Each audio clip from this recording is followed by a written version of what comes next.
अस्सलाम वालेकुम स्टूडेंट्स आज हम अपने chapter number 3 translatory motion national book foundation उसका एक बहुत इंपॉर्टेंट टॉपिक है प्रोजेक्टाइल मोशन उसका भी स्टार्ट करने लगे। तो बच्चों ये पेपर पॉइंट ऑफ व्यू से प्रोजेक्टाइल मोशन बहुत इंपॉर्टेंट टॉपिक है। कभी भी कोई ऐसा पेपर नहीं बना कि जिसमें प्रोजेक्टाइल मोशन के रिलेटेड कोई चीज ना हो। इसमें शॉर्ट क्वेश्चन, एमसीक्यूज या लॉन्ग क्वेश्चन प्रोजेक्टाइल मोशन के टॉपिक्स में से कोई ना कोई क्वेश्चन लाजमी पेपर में इंक्लूड होता है। तो चलिए स्टार्ट करते हैं अपना आज का topic projectile motion. What is projectile motion? देखिए, आप इसे कहीं फुटबॉल खेलते होंगे। आप जब फुटबॉल को किक करते हैं तो फुटबॉल किस तरह फ्लाइट करता है? आपने फुटबॉल को किक किया तो फुटबॉल जो है वो ये वाली इस तरीके से फ्लाइट करके किसी जगह पे जाके लैंड कर रहा होता है। तो ये जो मोशन है, ये वाली मोशन, ये कौन सी वाली मोशन है? देखिए, इस वाली मोशन में एक एक्स एक्सिस भी आ रहा है और साथ ही ऊपर की तरफ भी जा रहा है, तो ये वाई एक्सिस भी आ रहा है। तो मतलब इसमें टू डायमेंशन आ रहा है। फुटबॉल जब फ्लाइट करता है, फुटबॉल जब जो है किक की और फुटबॉल दूसरी जगह पे जाके गिरा तो वो आगे भी मूव कर रहा है, यानी उसमें एक एक्स एक्सिस वाली भी मूवमेंट है और साथ में हाइट भी गेन कर रहा है, मतलब उसमें वाई एक्सिस वाली मूवमेंट भी है। तो मतलब कौन सी वाली मूवमेंट हुई? To dimensional motion. अब उसके बाद जाके वो जमीन पे लैंड कर रहे हैं। किस वजह से लैंड कर रहे हैं? किस फोर्स ने उसको जमीन पे लैंड करवाया, अर्थ पे लैंड करवाया? वो थी ग्रेविटेशनल फोर्स।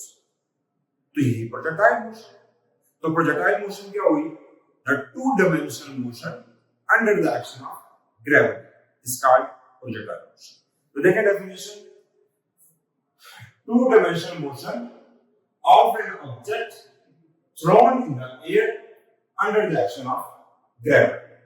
कोई भी आपका सब्जेक्ट है, उस सब्जेक्ट को आपने एयर में थ्रोन किया तो उसकी जो टू डायमेंशनल मोशन है, to dimensional motion under the influence of gravity, उसे कहते हैं प्रोजेक्टाइल मोशन। देखिए लेट्स सपोज यहां से इस पॉइंट से आपने फुटबॉल को किक किया तो फुटबॉल आगे हॉरिजॉन्टली आगे भी जा रहा है और साथ ऊपर की तरफ भी जा रहा है, वर्टिकली मोशन कर रहा है।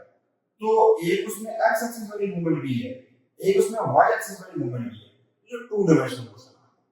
और साथ में दोबारा वापस जमीन पे आके गिर रहा है, तो किस वजह से गिर रहा है? ग्रेविटेशनल फोर्स की वजह से गिर रहा है। तो ये हमारे पास कंप्लीट डेफिनेशन बनेगी, two dimensional motion of an object thrown in the air under the action of gravity is called projectile motion. Next हमारे पास आता है प्रोजेक्टाइल क्या होता है? What is projectile? Object that follow projectile motion is called projectile. कोई भी object जो प्रोजेक्टाइल मोशन को फॉलो करता है, जो प्रोजेक्टाइल मोशन करता है, उस ऑब्जेक्ट को कहते होते हैं प्रोजेक्टाइल। और जो उसने पाथ बनाया उस पाथ को हम कहते होते हैं प्रोजेक्टाइल मोशन के टॉपिक्स में, उस पाथ को कहते होते हैं ट्रेजेक्टरी। यहाँ पे क्या है? ये वाली इस पॉइंट, ये जो पाथ है, इस पाथ को हम कहते होते हैं ट्रेजेक्टरी। तो and the path is called trajectory. Object that follow projectile motion is called projectile and path is called trajectory. जो उस प्रोजेक्टाइल ने पाथ फॉलो किए, देखिए यहां ये वाला पाथ फॉलो किया, ये वाला पाथ फॉलो किया, तो इस पाथ को कहते होते हैं ट्रेजेक्टरी। ऑब्जेक्ट को कहते हैं प्रोजेक्टाइल और पाथ जो फॉलो किया उस सब्जेक्ट ने, उसे क्या कहते हैं? ट्रेजेक्टरी। तो प्रोजेक्टाइल मोशन क्या होगी? Two dimensional motion. और टू डायमेंशन मतलब एक्स एक्सिस और वाई एक्सिस, उन दोनों के बीच two dimensional motion under the action of gravity is called projectile motion. अब देखें, हमारे पास दो तरह के प्रोजेक्टाइल होते हैं। नंबर 1 आइडियल प्रोजेक्टाइल और नंबर 2 रियल प्रोजेक्टाइल। अब आइडियल प्रोजेक्टाइल कौन से वाले प्रोजेक्टाइल होते हैं? ऐसे प्रोजेक्टाइल जिसमें एयर फ्रिक्शन भी होगी, ऐसी प्रोजेक्टाइल मोशन जिसमें एयर फ्रिक्शन भी होगी, कोई सामने से विंड भी आपके पास उसके ऊपर जो है ना वो अप्लाई हो रही है, उसका इन्फ्लुएंस भी है, विंड स्पीड भी होगी, कहीं पे हवा तेज होगी, हवा कम होगी, उसकी वजह से भी प्रोजेक्टाइल मोशन पे फर्क पड़ा होगा। उसके बाद जो है ना वो अर्थ की रोटेशनल भी होती है, अर्थ की रोटेशनल मोशन, तो बहुत सी चीजें जो है उसमें आइडियली हम सारी चीजों को इग्नोर कर देते होते हैं जब आइडियल हम लेते हैं, लेकिन रियल में ये सारी चीजें होती हैं। तो आइडियल प्रोजेक्टाइल मोशन वो वाली प्रोजेक्टाइल मोशन होती है जिसमें हम विंड स्पीड को इग्नोर कर रहे हैं, जिसमें एयर रेजिस्टेंस को इग्नोर कर रहे हैं, जिसमें अर्थ की रोटेशन को इग्नोर कर रहे हैं। लेकिन अगर इन रियल केस में तो ये सारी चीजें प्रोजेक्टाइल मोशन में इंक्लूड होती है। देखिए जब हम फुटबॉल को किक करते हैं तो फुटबॉल अगर हमारी तरफ हवा का जो डायरेक्शन है हवा का वो हमारी तरफ है, तो ऐसे ऐसा आप देखेंगे तो फुटबॉल जो है वो अगर उससे दूर जाके गिरना था लेकिन हवा का दबाव हमारी तरफ है, उसका रुख हमारी तरफ है, तरीके से उससे भी फर्क पड़ा, रेंज पे फर्क पड़ेगा, प्रोजेक्टाइल मोशन में फर्क पड़ेगा। तो आइडियली जब भी हम इसको डिस्कस करते हैं उसमें ये जितने भी फैक्टर्स हैं एक्सेप्ट ग्रेविटेशनल फोर्स के अलावा जितने भी फैक्टर्स हैं हम सबको इग्नोर कर देते हैं, उनको हम टर्मिनेट करते हैं, उनको छोड़ के इसको हम पढ़ते हैं। वो कौन कौन से फैक्टर्स हैं? वो एयर फ्रिक्शन हो सकती है, वो विंड स्पीड हो सकती है, वो अर्थ की रोटेशन हो सकती है। बट याद रखिएगा इन रियल ये सारी चीजें इंक्लूड होती है। तो देखिए आइडियल प्रोजेक्टाइल मोशन कौन सी वाली है? An ideal projectile motion will neglect air resistance, rotation of earth and wind speed। ये सारी चीजों को हम निगलेक्ट कर देते हैं। तो याद रखिएगा ये शॉर्ट क्वेश्चन में, कंसेप्चुअल क्वेश्चन में या एमसीक्यूज में ये चीजें पूछी जा सकती है कि आइडियल प्रोजेक्टाइल में क्या क्या चीज होती है। तो आइडियल प्रोजेक्टाइल में ये सारी चीजें हम निगलेक्ट कर देते हैं, एयर रेजिस्टेंस को, रोटेशन ऑफ अर्थ को एंड विंड स्पीड।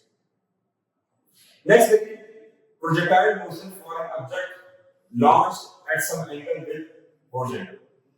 आपकी बुक में दो केसेस दिए गए, एक केस में दिया projectile motion for an object launched at some angle with horizontal और दूसरा केस ये है कि projectile motion for an object launched horizontally। जब बुक में पहले उनके बाद वाला केस है, लेकिन इसको अगर आप पहले समझ लेंगे तो वो आपके लिए समझना बहुत आसान हो जाएगा। इसलिए मैंने पहले इसको एक्सप्लेन किया और अगले लेक्चर में मैं उसको भी एक्सप्लेन करूंगा। तो इस वजह जो है ना ये पहले समझाने से साथ है इसमें कुछ कांसेप्ट्स ऐसे जो वहां पे यूज होते हैं। तो देखिए suppose a projectile is launched at some angle theta with horizontal. हमारे पास कोई प्रोजेक्टाइल बॉडी थी, उसको हमने लॉन्च किया हॉरिजॉन्टली लॉन्च किया उसको, और वो हॉरिजॉन्टली एंगल थीटा बना रहा है, हॉरिजॉन्टल एक्सिस के साथ एंगल थीटा बना रहा है और हॉरिजॉन्टली हमने इसको एंगल थीटा के साथ हमने इसको लॉन्च किया। इनिशियल लॉन्चिंग वेलोसिटी जो उसकी जिस वेलोसिटी के साथ हमने इसको लॉन्च किया है, इनिशियल लॉन्चिंग वेलोसिटी इसकी v है। जिस वेलोसिटी के साथ हमने इसको लॉन्च किया है उसकी वेलोसिटी ये v है। अब देखिए वेलोसिटी का वेक्टर और मोशन ये है टू डायमेंशन, तो अब इस वेलोसिटी का कोई x कंपोनेंट भी होगा इनिशियल वेलोसिटी का, कोई इसका y कंपोनेंट भी होगा। तो सबसे पहले तो इस वेलोसिटी के x और y कंपोनेंट हम फाइंड करते हैं। देखिए component of initial velocity, let's suppose देखिए ये मेरे पास x एक्सिस है और ये y एक्सिस है और ये वो वेलोसिटी है जिस वेलोसिटी के साथ मैंने प्रोजेक्टाइल को जो है लॉन्च किया है, इनिशियल वेलोसिटी v है। ये वाला कंपोनेंट इसका vix x कंपोनेंट और ये वाला कंपोनेंट इसका viy। ये किस तरीके से ड्रा करते हैं? जिस पॉइंट वेलोसिटी वहां से आप जो प्रोजेक्शन ड्रा करें, प्रोजेक्शन यहां पे और यहां, तो ये वाला पॉइंट इसका होगा vix, ये वाला पॉइंट होगा इसका viy। अब vix और viy की मैग्नीट्यूड क्या होगी, किस फार्मूले से हम इसको फाइंड करते होते हैं वो देखें। अभी मालूम है cos थीटा क्या होता है? बेस और हाइपोटेन्यूज। बेस में मेरे पास क्या है? vix, हाइपोटेन्यूज में क्या है? vi। तो देखें vix डिवाइडेड बाय vi, तो vix initial velocity along x axis, उसका फार्मूला क्या बन गया? ये vi इस साइड पे मल्टीप्लाई हो जाएगा, तो मेरे पास क्या बनेगा? vix is equal to vi cos theta. और सेकंड देखिए अगर मैं viy फाइंड करना है तो उसके लिए मैं जो ट्रिग्नोमेट्रिक फंक्शन यूज करूंगा वो है sin थीटा। और sin थीटा क्या होता है? परपेंडिकुलर और हाइपोटेन्यूज। तो यहां पे देखिए परपेंडिकुलरली ये मेरे पास viy और हाइपोटेन्यूज पे है vi, तो परपेंडिकुलर और हाइपोटेन्यूज, तो viy डिवाइडेड बाय vi, तो ये vi में जाकर मल्टीप्लाई होगा तो हमारे पास viy की वैल्यू क्या आ जाएगी? vi sin। याद रखिएगा ये जो वेलोसिटी के कंपोनेंट हैं ये है इनिशियल वेलोसिटी के, जिस वेलोसिटी के साथ इस प्रोजेक्टाइल को लॉन्च करवा रहे हैं, ये इनिशियल वेलोसिटी के कंपोनेंट्स है। ये चीज याद रखिए, वी आई इनिशियल वेलोसिटी। कुछ बुक्स में इसको वी आई को वी नॉट से भी शो किया जाता है, वी नॉट, तो उसका मतलब भी इनिशियल वेलोसिटी होता है। वी आई हो या वी नॉट हो, दोनों का मतलब इनिशियल वेलोसिटी। अच्छा, अब कुछ पॉइंट्स ऐसे हैं जो आपने जो है ना आगे फॉरवर्ड लूप करने के लिए कुछ पॉइंट्स आपने लास्ट में याद रखने हैं। वो क्या पॉइंट है? पॉइंट नंबर 1 है in horizontal motion no force acting on body. जब बॉडी जो हॉरिजॉन्टली जब मूव कर रही है, जैसे टू डायमेंशनल मोशन है ना, ये वर्टिकली भी मूव कर रही है और साथ आगे की तरफ भी मूव कर रही है, मतलब इसमें हॉरिजॉन्टल मोशन भी है। तो हॉरिजॉन्टली इसमें किसी किस्म की अपोजिंग फोर्स नहीं है। क्यों? हम आइडियली हमने एयर रेजिस्टेंस को भी इग्नोर किया होगा, हमने विंड स्पीड को भी इग्नोर किया होगा, हमने रोटेशन ऑफ अर्थ को भी इग्नोर किया होगा। इन सारी चीजों को इग्नोर कर रहे हैं। हम आइडियली केस ले रहे हैं। जब आइडियली केस ले रहे हैं तो प्रोजेक्टाइल जब फॉरवर्ड मूव कर रहा है तो वो इसको अपोजिंग फोर्स, किसी किस्म की कोई अपोजिंग फोर्स नहीं लगेगी। जब अपोजिंग फोर्स हॉरिजॉन्टली जीरो है तो ऑटोमेटिकली इसकी एक्सेलरेशन भी जीरो।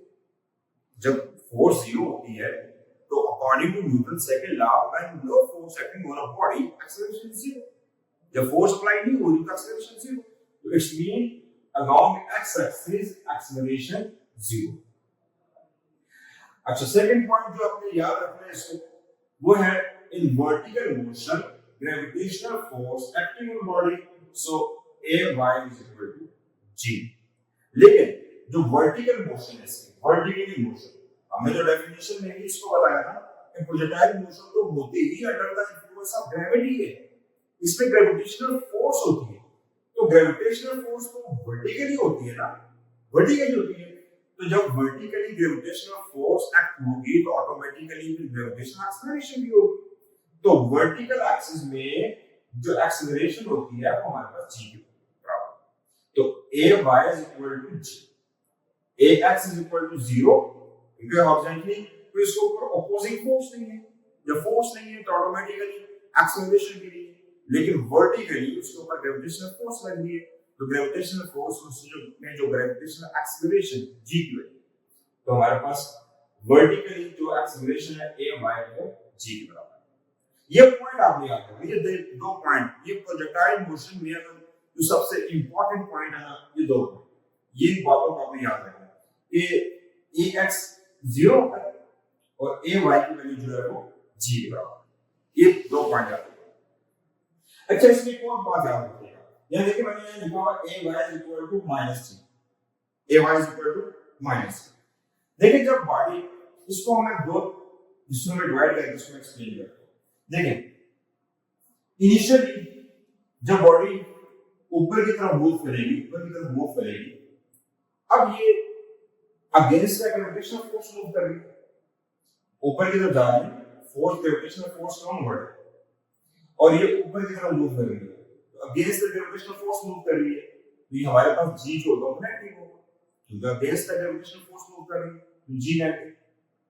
अब अगर दूसरे पाथ की बात करें, जब वहां से दोबारा नीचे की तरफ आएगी तो एक बात याद रखिएगा, इक्वेशन ऑफ मोशन के ये कुछ कंडीशंस लिखी हुई थी, what are the conditions to use the equation of motion. उसमें आखिरी कंडीशन क्या थी? हर वो मोशन जो इनिशियल वेलोसिटी की डायरेक्शन में होगी, या हर वो क्वांटिटी जो इनिशियल वेलोसिटी की डायरेक्शन में होगी उसको पॉजिटिव लेंगे, और हर वो क्वांटिटी जो इनिशियल वेलोसिटी के ऑपोजिट होगी उसे नेगेटिव। तो यहाँ पे देखें, जब बॉडी इस पॉइंट से आगे नीचे की तरफ आएगी, इनिशियल वेलोसिटी की डायरेक्शन ये आ रही है, और ये बॉडी इसके बाद नीचे की तरफ आ रही है, तो g की वैल्यू जो डायरेक्शन है वो ऑपोजिट है initial velocity, so it will be taken as negative. तो हम उसको नेगेटिव, तो ओवरऑल इसको नेगेटिव। तो याद रखिएगा ग्रेविटेशन एक और पॉइंट, ये वाला जो पॉइंट बहुत इंपॉर्टेंट पॉइंट है कि Ay इस पूरे प्रोजेक्टाइल मोशन में कहीं भी आपने की डेरिवेशन भी इसकी करनी है, हाइट ऑफ प्रोजेक्टाइल फाइंड करना है, रेंज ऑफ प्रोजेक्टाइल फाइंड करनी है, टाइम ऑफ फ्लाइट फाइंड करना है। तो याद रखिएगा कहीं पे भी जहां पे भी आप Ay की वैल्यू लगाएंगे, वहां पे उसकी Ay की वैल्यू यानी कि एक्सेलरेशन अलोंग y एक्सिस हमेशा आपने नेगेटिव चीज करनी है। ठीक हो गया, ये बात आप याद रखिए। तो ये दो पॉइंट से बहुत इंपॉर्टेंट पॉइंट है। Number 1 point ax is equal to 0 पूरे प्रोजेक्टाइल मोशन पूरे ट्रैजेक्टरी में ax 0 और a का जो है वो g के बराबर, यहां पे साथ माइनस g भी लगा देते हैं ताकि जीत क्लियर हो जाए माइनस g। अच्छा नेक्स्ट देखें component of velocity at any instant. ये देखें, ये जो हमने वेलोसिटी कंपोनेंट्स फाइंड किए थे ये थे initial velocity components, initial velocity जिस वेलोसिटी से हम लॉन्च की। अब ये जो हम कंपोनेंट्स फाइंड कर रहे हैं वेलोसिटी के, ये वो वाले कंपोनेंट है कि जब प्रोजेक्टाइल जो बॉडी है वो किसी जगह पे मौजूद है, किसी जगह पे मौजूद है एट एनी इंस्टेंट इस फ्लाइट के बीच, इस ट्रैजेक्टरी के बीच किसी भी पॉइंट पे हमें कहा जाए कि वेलोसिटी फाइंड करें, तो हम किस तरीके से फाइंड करें। तो देखिए according to first equation of motion, मुझे फर्स्ट इक्वेशन ऑफ मोशन में मालूम है वो क्या है, bf = vi + at। अब दोबारा उसी तरीके से वेलोसिटी के उसके कंपोनेंट्स में डिवाइड करके हम उसका हॉरिजॉन्टल कंपोनेंट फाइंड करेंगे, इसी तरीके से उसका वर्टिकल कंपोनेंट्स फाइंड करेंगे। तो हॉरिजॉन्टली देखिए, हॉरिजॉन्टल फाइंड करने के लिए सिंपल क्या करेंगे, vfx = vix + ax * t। Horizontal find करेंगे इसलिए x इनिशियल भी x और एक्सेलरेशन भी x। ये कौन से वाले आप वेलोसिटी कंपोनेंट फाइंड कर रहे हैं eight any instant of time, किसी भी जगह पे, इस पॉइंट पे बॉडी जब पहुंचे उसकी वेलोसिटी क्या होगी, इस पॉइंट पे, इसी पॉइंट पे, किसी भी फ्लाइट के किसी भी पॉइंट पे आके आपसे कहा जाए कि वेलोसिटी फाइंड करें तो उस वक्त वेलोसिटी का कंपोनेंट होगा। तो देखें vfx इस पॉइंट पे मैंने नेक्स्ट इस पॉइंट पे आके vfx फाइंड करना है, तो vix इनिशियल वेलोसिटी क्या होगी, इनिशियल वेलोसिटी में यहां फाइंड की हुई है, vix किसके बराबर है, vi cos of theta। तो vix मैंने वैल्यू पुट कर दी, vi cos of theta। ax किसके बराबर था, 0, ax 0 हो गया, तो टाइम से मल्टीप्लाई हुआ तो टर्म हो गई 0, तो मेरे पास vfx किसके बराबर हो गया, vi cos of theta। तो ये हमारे पास जो है वो वेलोसिटी का x कंपोनेंट आ गया, vi cos of theta eight any instant of time. और वर्टिकली देखें, इसके साथ फर्स्ट इक्वेशन ऑफ मोशन का वर्टिकल फाइंड कर रहे हैं ना, तो साथ साथ y लिख देंगे, vfy = viy + ay * t। अब viy क्या है, initial velocity along y axis, उसकी वैल्यू क्या है, viy = vi sin of theta। तो उसकी वैल्यू पुट की vi sin of theta और ay की वैल्यू क्या है, -g। यहां पे मैंने इसको एक्सप्लेन कर चुका हूं ऑलरेडी इस पॉइंट को। एक्सेलरेशन अलोंग y एक्सिस की वैल्यू -g * t। तो इसको हमने सॉल्व किया, वैल्यू पुट की, हमारे पास final velocity along y axis at any instant of time, तो वो क्या आ जाएगा, vi sin theta - gt। ठीक है। और हमने टोटल वेलोसिटी फाइंड करनी हो तो उसमें x कंपोनेंट भी आता है, y कंपोनेंट भी आता है, तो हमारे पास vf क्या आ जाएगा, vfx का स्क्वायर प्लस vfy का स्क्वायर। आप इसकी वैल्यू पुट कर दें, यहां पे इसकी वैल्यू पुट कर दें, उसका स्क्वायर ले लेना, आपको टोटल वेलोसिटी आ जाएगी eight any instant of time, किसी भी पॉइंट, इस पॉइंट किसी भी पॉइंट पे आपने वेलोसिटी फाइंड करनी है। दोबारा इस पॉइंट पे याद रखिएगा कि ये वाला जो वेलोसिटी कंपोनेंट है ये है initial velocity component, initial velocity. और ये वाला जो वेलोसिटी कंपोनेंट हमने फाइंड किए हैं ये है eight any instant of time and eight any instant of time, किसी भी पॉइंट पे वेलोसिटी कंपोनेंट क्या होगा वो ये होगा। अगर आपसे कहा जाए आपके पास vfx भी है, vfy भी है और एंगल फाइंड करने के किस एंगल से वो लॉन्च हुआ है, तो हमें मालूम है कि एंगल फाइंड करने के लिए हम tan थीटा का फॉर्मूला यूज करते हैं, क्योंकि tan थीटा में हमारे पास sin भी होता है, cos भी होता है, परपेंडिकुलर भी होता है, बेस भी होता है। ठीक है, तो vfy डिवाइडेड बाय vfx इसका कन्वर्स ले लेंगे, ऑटोमेटिकली हमारे पास एंगल ही आ जाएगा, किस एंगल से हम इसको लॉन्च करेंगे। फाइनली देखें, ये थे हमारे पास वेलोसिटी। अब आपसे कहा जाए कि भाई डिस्प्लेसमेंट फाइंड करें, कितनी डिस्प्लेसमेंट जो है ये प्रोजेक्टाइल कवर कर चुका है, कितनी डिस्प्लेसमेंट कवर की है उसने अलोंग हॉरिजॉन्टली एंड इसी तरीके से अलोंग वर्टिकली। तो डिस्प्लेसमेंट किस तरीके से फाइंड करें, ठीक है, हमारे पास एक फार्मूला होता है, सिंपल सा फार्मूला होता है, s = vt। ये किस तरीके से आप निकलते हैं, ये वेलोसिटी से निकलता है ना, वेलोसिटी = डिस्प्लेसमेंट अपॉन टाइम। तो डिस्प्लेसमेंट किसके बराबर होगी, s = vt। देखें s = vt। अब चूंकि मैं हॉरिजॉन्टली फाइंड कर रहा हूं तो मैंने s के साथ नीचे x लिख दिया और v के साथ भी x लिख दिया और t। अब डिस्प्लेसमेंट है, इसको मैंने x अलोंग x एक्सिस है हॉरिजॉन्टली है, तो sx को मैंने कैपिटल x से नोट कर दिया। और vx किसके बराबर था? इनिशियल वेलोसिटी किसके बराबर? vx vi cos of theta, यहां पे भी vix लगा देते हैं, vix। तो vix की वैल्यू क्या है? vi cos of theta into t। तो ये वो फार्मूला है कि जिस फार्मूले के जरिए आप प्रोजेक्टाइल मोशन की डिस्प्लेसमेंट फाइंड कर सकते हैं अलोंग x एक्सिस। इस तरीके से न्यूमेरिकल आ सकते हैं कि find the displacement of a projectile motion along x axis या हॉरिजॉन्टली।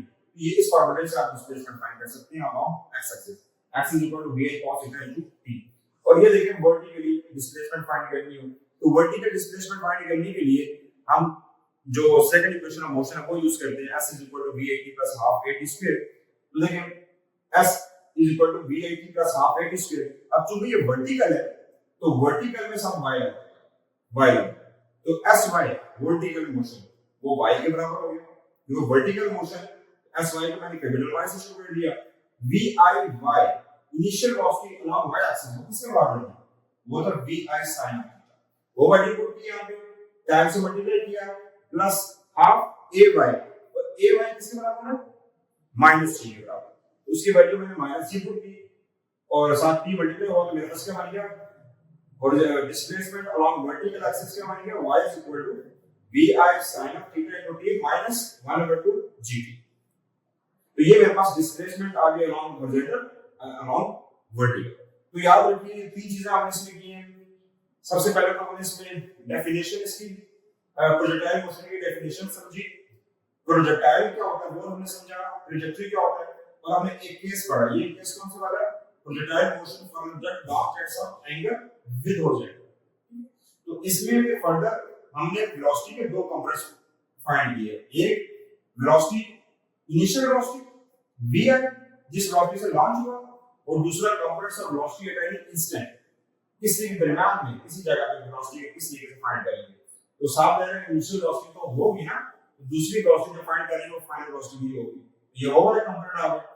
और डायरेक्शन फाइंड करनी हो तो इससे हम डायरेक्शन फाइंड कर सकते हैं। और अगर डिस्प्लेसमेंट आपने फाइंड करना है तो डिस्प्लेसमेंट के लिए हमारे पास ये इसके फार्मूले होते हैं। तो बच्चों ये था हमारा आज का लेक्चर। इंशाल्लाह नेक्स्ट लेक्चर में हम इसका जो दूसरा केस है, जब हम प्रोजेक्टाइल मोशन को जस्ट एंगल किसी एंगल से नहीं, जस्ट हम उसको हॉरिजॉन्टली जब डिस्प्लेस करते हैं, हॉरिजॉन्टली उसको जो है थ्रो करते हैं किसी हाइट पे जाके हॉरिजॉन्टली उसको फेंकेंगे, तो तब किस तरीके से आप उसकी वेलोसिटी फाइंड कर सकते हो। नेक्स्ट लेक्चर में इंशाल्लाह वो भी करेंगे। और साथ साथ उसके तीन केसेस हैं कि किस तरीके से हाइट ऑफ प्रोजेक्टाइल फाइंड करनी हो, time of the flight find करना हो, कितना टाइम लगेगा पॉइंट ऑफ प्रोजेक्शन से पॉइंट ऑफ इंपैक्ट तक पहुंचते हुए, और इस तरीके से रेंज कितनी कवर करेगा उसका फार्मूला क्या है। तीन फार्मूले में इंशाल्लाह हम नेक्स्ट लेक्चर में करेंगे। तो इसको देखने की इसकी स्क्रीनशॉट भी ले लें।